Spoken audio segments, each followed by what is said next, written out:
Hey guys, Joe at Small Home Off Grid Prepping. Welcome to our channel. So today we're going to be getting into air conditioning and solar. Air conditioners for solar. We've been talking about solar the last few videos. We've covered load calculations. We covered the basics on how solar works and other things like that. But we haven't really covered what's important if you're hooking solar up to your house, okay? Heating and cooling, you really want to make sure that you can handle that, that your solar can handle that. And with conventional units, which are what most people have in their house, you could get solar for that, but you're going to spend a lot of money and you're going to have to put in a lot of solar.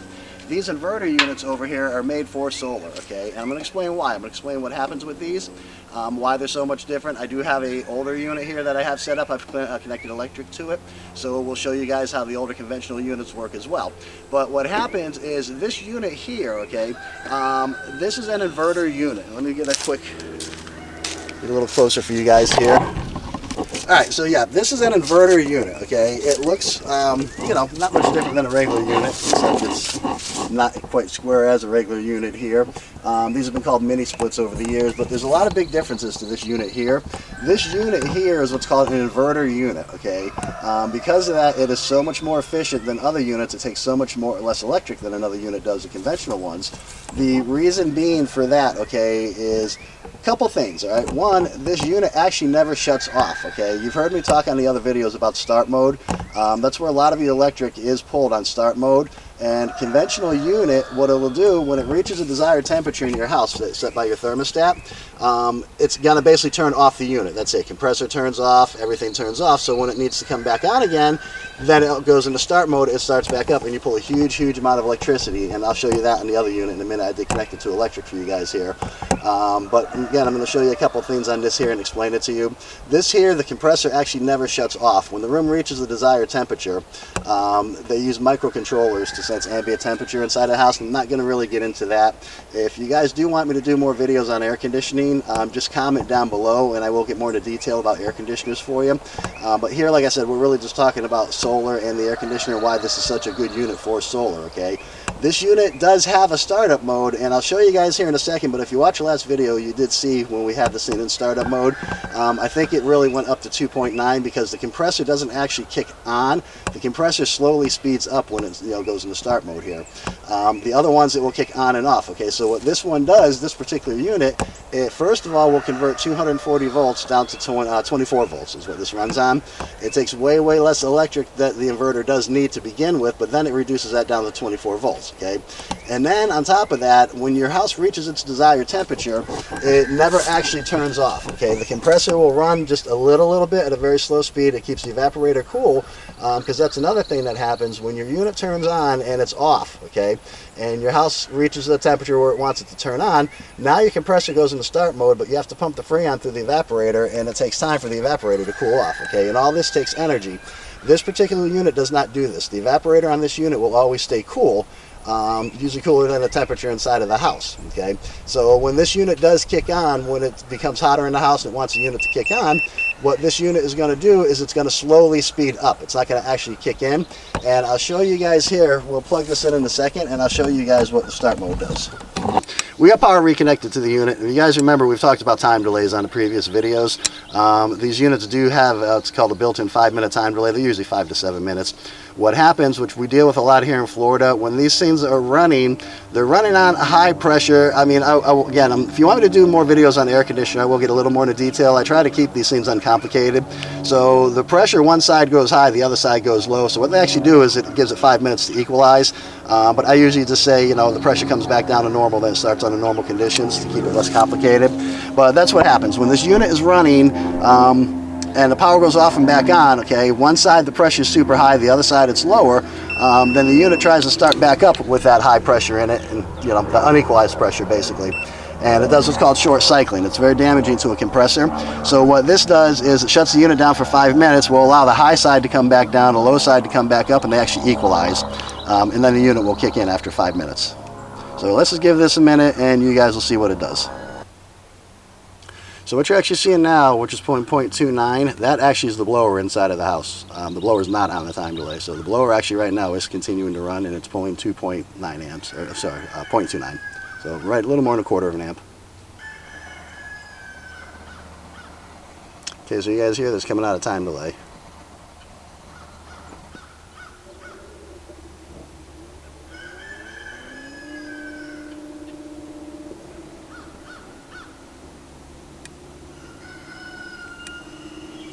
Now you see how this is starting? It's gradually going up. There is no jump in the amperage. As everything kicks in, this is gradually going up. Okay, and this is one of the things that makes this so efficient. There technically is no start mode on these things. Start mode on any kind of other motor, compressor for a conventional unit, which I'll show you in a minute, will shoot real high. This one doesn't. This gradually goes up. We checked it the other day. It went to 2.9. Let's see what it goes to now. Okay, so that was it. The compressor sped up to the point it wanted to be. I think we shot up to like just over 3, 2.9, 3.0. And now we're going back down. The compressor's running at a higher speed, so we're running at 1.98 amps. Again, this is everything. This is the outside compressor. This is the outside fan. This is the inside. This is all the controls. 100% of this unit currently right now is pulling 1.97 amps, okay? You guys have heard me say, if you follow the other videos, once this thing reaches desired temperatures, comes, out of start mode and stuff like that, this will drop down to 1.6, okay? So this is one of the reasons this is so good for solar, is you don't need that huge boost to start this thing up. So let's go take a look at the other one, and I'll show you guys what the difference is over here. And then again, let me show you what this is going to do.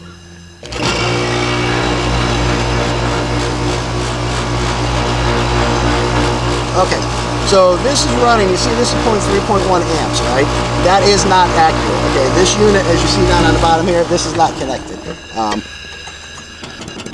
You can hear the suction coming through this thing here. This side sucks, this side pushes here.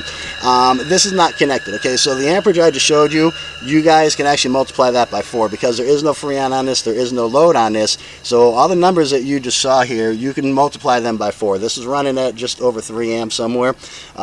This unit, when it is running, will be pulling somewhere around 12 amps. So when you take the difference between the inverter unit and the difference between this just in run mode itself, okay, you're pulling way more amps. We go from 1.6 amps total for the entire unit to this one pulling over 12 amps. Then you also have an inside unit with the blower, which on a unit this size is usually going to pull about let's just call it 1.5. They're more like 1.3, 1.2, but let's just say 1.5 here.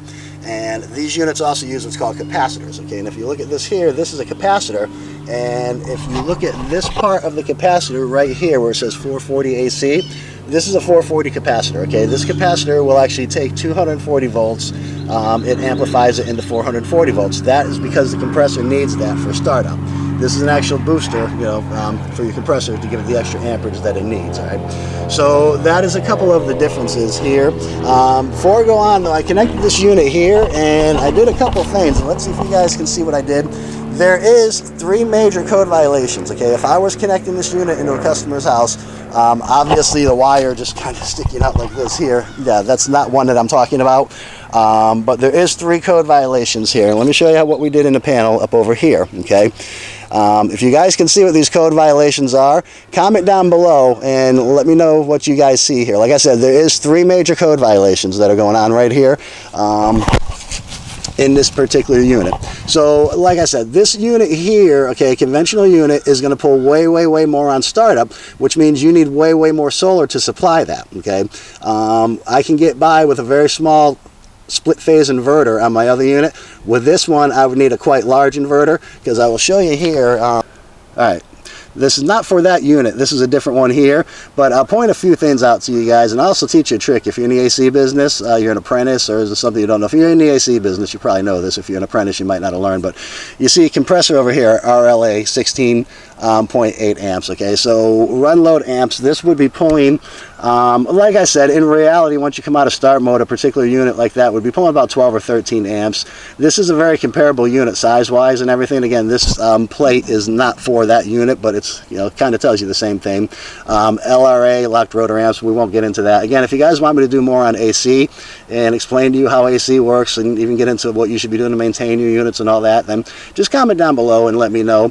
But like I said, today we're really talking about solar and AC for solar.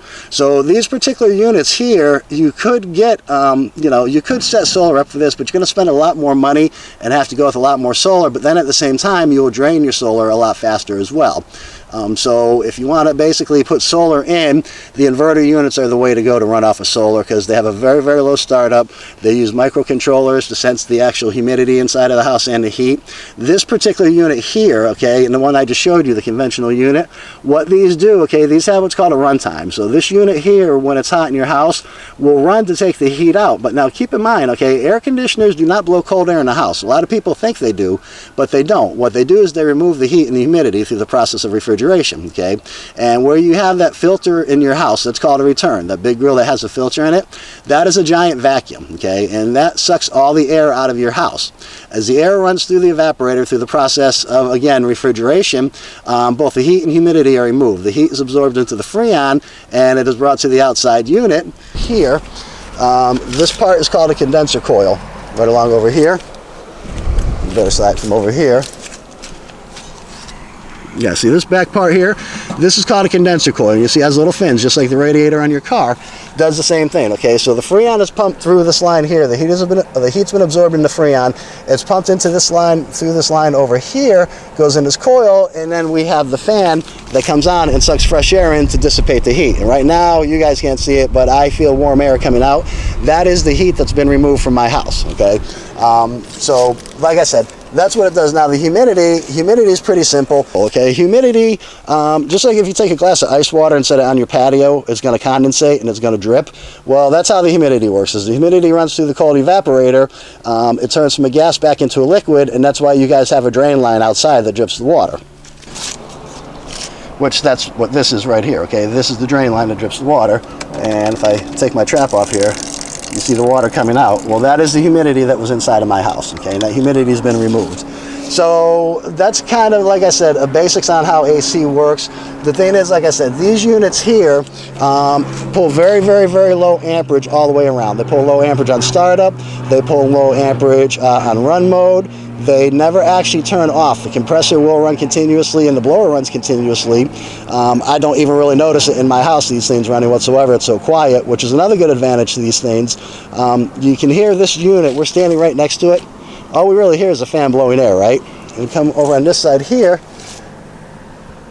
you don't really hear anything, okay? But this particular unit here, listen how loud that is. You can hear the compressor running, you can hear the fan running, you can hear everything on this thing. So that's another advantage, is it's the same thing inside of the house. These things are so silent that you just, the inverter units, you just almost cannot hear them running. So if you're going to compare a conventional unit to an inverter unit, there really is no comparison whatsoever. The inverter units, they make quite big these days. If you go to our website and click on air conditioning, website's in the description down below, and click on air conditioning, you can see just a lot of great features here. You can do zone control with these units, the inverter units. You can actually have different heads in different rooms.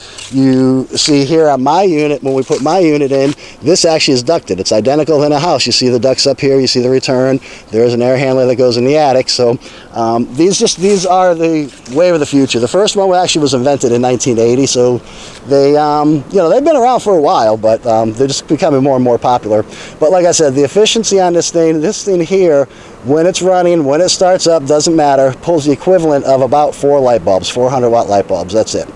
If you guys remember, when I've taught you guys about volts times amps equaling watts, so if we were to take, let's just call it 12 amps on the other unit and multiply that times 240, well, you see what your wattage is over there, okay? So it's quite a bit, where this one over here, we're what, 1.6, we figured out in the last video, I think it was 3 point something, 300 watts. I don't remember. It's on the last video. If you guys want to see that one, just wait to the end here and click on the thumbnail at the top and you guys can see that video. But that's what we're talking about today. We're basically talking about these units for solar, okay?